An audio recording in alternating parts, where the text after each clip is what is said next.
All right, Shalom. I want to give all praises unto Yahawah, BAHASHAM, YAHAWASHI, BAHASHAM, QADASH. Also want to give double honors unto the apostles, elders, and bishops of Great Millstone, and blessing salutations to the hopeful elect, as well as the men and women that follow, and those who might look like the other nations, but are of the nation of Israel and their father's side by blood. As well as the Akim out there enduring this truth across the four corners of the earth, and truth is sincerity. Salakia. But get into this lesson. As you see within the title, it says police nationwide are embracing drones as the new first responders. Now, when I first seen it, and I'm thinking of a bunch of these movies that come out. All right, and as we know, within their movies is predictive programming. If they showing you things in a movie, they already working on it. Okay. But jumping straight into it, says in dozens of U.S. cities, the next time you call 911, a drone might show up before an officer does. The technology behind that, drone as first responders, or DFR, has skyrocketed in popularity among police departments nationwide since the Federal Aviation Administration streamlined the process for agencies to adopt the program this spring. While it could previously take up to a year to get approved, it now often takes just days, right? So they're speeding this thing up, if anything, okay? It says law enforcement and drone industry leaders praise the technology as life-saving, with the potential to help authorities in situations ranging from missing persons cases to active shooter incidents, which that's what it starts with. It starts with the pros, then they bring out the cons, all right? And then they allow you to pick and choose what you want to believe, okay? Because nonetheless, as I can understand how it could help, but I mean, if you have an active shooter, what if he just shoots the drone down? Just hypothetically. But nonetheless, that's what they do. They'll give you the convenience or the comfort or the security and the safety of it, And then later down the line, oh yeah, well, we could use these to, surveillance certain areas in certain neighborhoods, and we already know what neighborhoods they would pick and choose, right? Because one of them even says something to that effect. It says, but critics worry the program encourage mass surveillance and violates the public's privacy. When you have a camera in the sky that can see things the police officers can't normally see, that offers a huge potential for privacy invasion, said Beryl Limpton, a senior researcher with the Electronic Frontier Foundation, a digital rights group. DFRs, and that's the thing, you have to have some limit upon these electronics, man. I forget what bill it was. Let me see which bill did they restrict AI tech?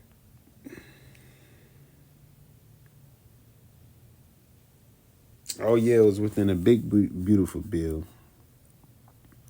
I said, which bill did they not restrict AI tech? It says the One Big Beautiful Bill Act signed into law by Trump July 4th this year ultimately did not restrict AI tech. While the version of the bill passed by the House of Representatives includes a provision for a 10-year moratorium on state and local AI regulation, this provision was removed by the Senate before the final bill was signed. The Senate voted 99-1 to remove the moratorium, concluding negotiations where concerns were raised about its potential impact on regulating AI in its broad scope. Okay, so it's saying that they ended up taking that out, right? Now, that's for people's safety. And how they work is they'll just find another way to word it, or another reason, or cause a reason, cause a situation to make a reason to allow it to be. That's just how he rolls, man. But upon seeing these, well, I want to get to this part. Yeah, it says right here. It says DFRs serve as an eye in the sky, police say, streaming footage to officers before they enter a potentially dangerous situation. You know, it says one of the hardest aspects of policing is that in calls for service, we don't have crystal balls. We don't know what we're going into. And said Roxana Kennedy, chief of the police department of Chula Vista, California. Well, nobody told you to be an officer. You know, I mean, that's just, what that is. That's what comes with it. Firefighters. You know, you can't be a firefighter and you afraid to run into the fire to save somebody's life. All right. But nonetheless, I just said, they stated it's an eye in the sky, and just thinking upon the angels of the Lord, man. All right. But first I want to grab this. This is Sirach 23:19. It says, such a man, I'll go up one. It says, a man that breaketh wedlock, saying thus in his heart, who seeth me? I am compassed about with darkness. The walls cover me, and nobody seeth me. What need I to fear? The Most High will not remember my sins. So, in a sense of, taking from this, just doing things in the dark and thinking no one sees you.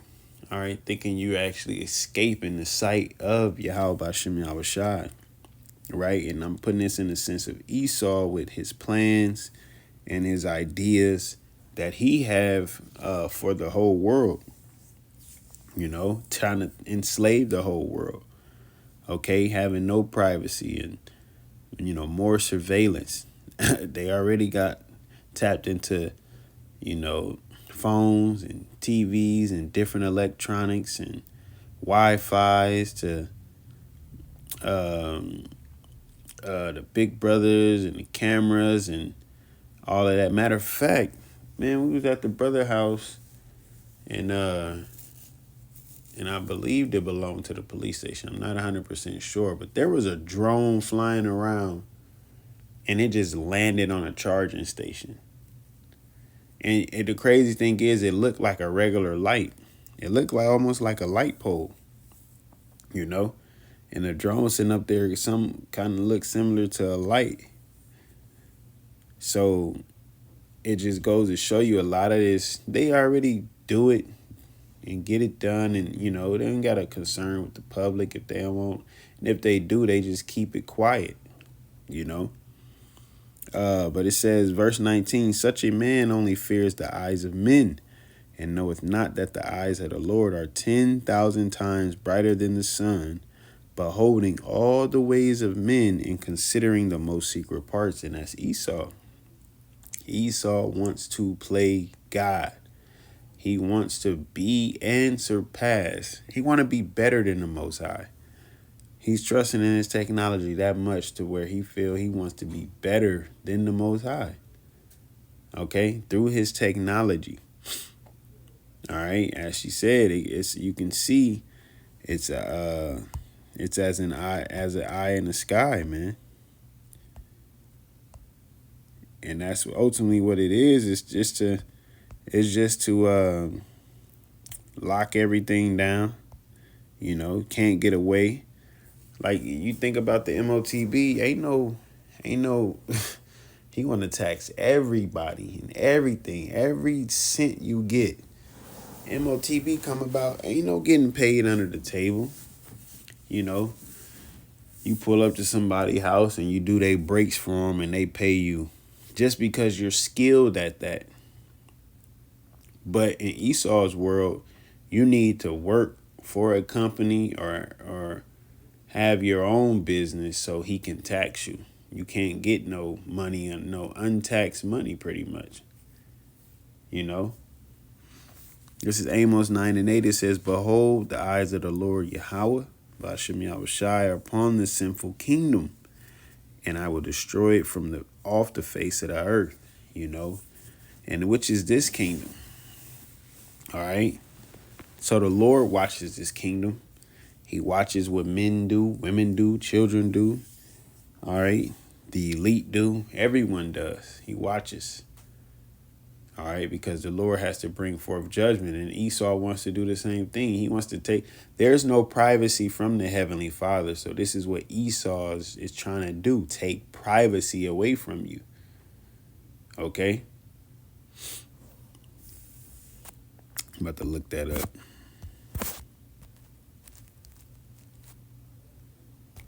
It says a private or personal matter, seclusion, state of being, and retirement from company or the knowledge and observation of others. Just like leave me alone. You know? It says meaning state of freedom for intrusion or interference. Secret mystery. Yeah, he wants to know all of that. All right, he want to get all in your business. He wanna see when you know, knocking down your woman, pretty much. If it was up to him. Okay. It says, reading it again, Amos 9:8, Behold, the eyes of the Lord YAHAWAH are upon the sinful kingdom, and I will destroy it from off the face of the earth.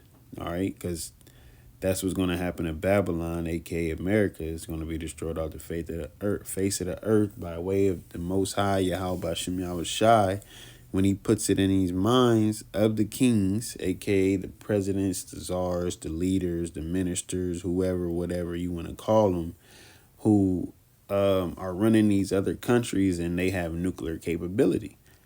All right? That's the judgment that's coming.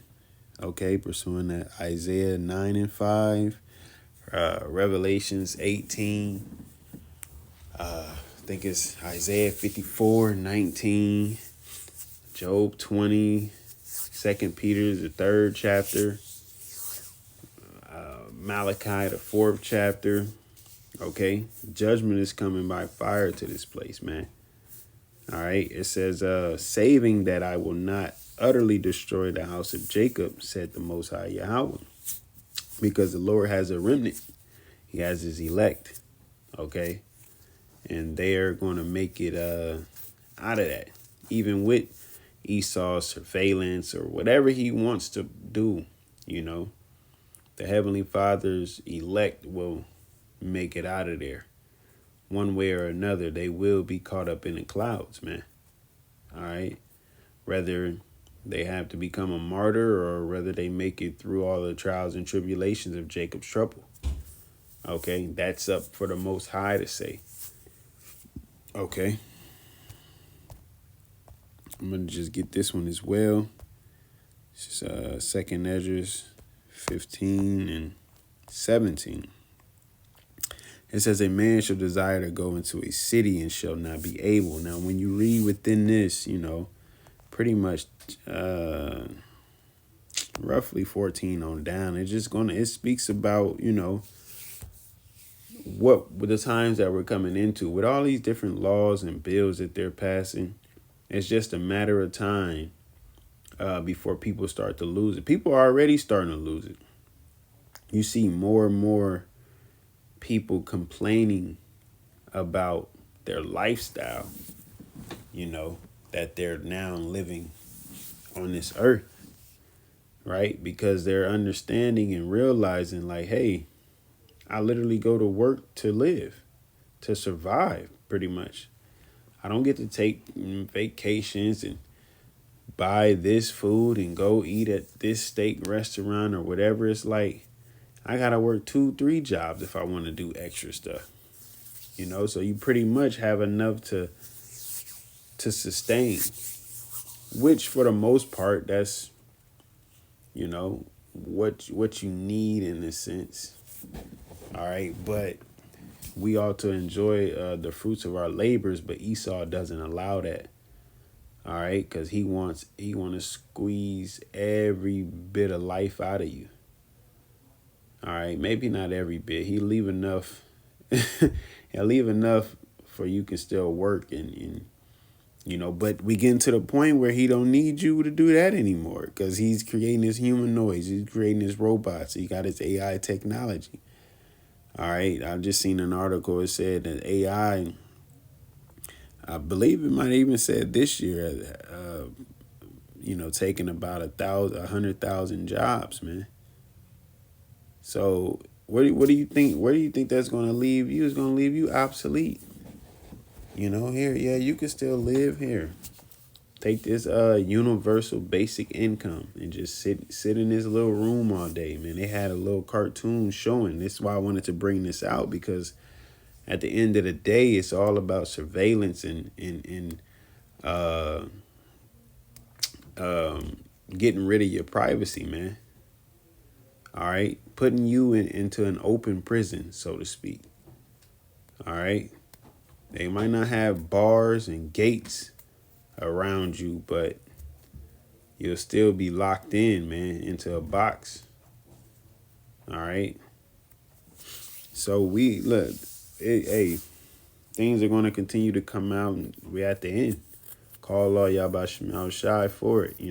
Esau still trying to play like he's the Most High, and he's going to continue to do so until the Most High shove that banana down his throat. I don't even know, but it said when he's about to fill his belly, when he think he about to really succeed in his plan, his demonic little plans, the Lord is going to sweep that rug from under his feet. He going to fall flat on his face, man. All right. So with that, Lord willing, you is edified, and Lord willing, we're allowed to endure unto the end. Once again, I want to give all praises unto Yahawah, BAHASHAM, YAHAWASHI, BAHASHAM, QADASH. Hey, Shalom.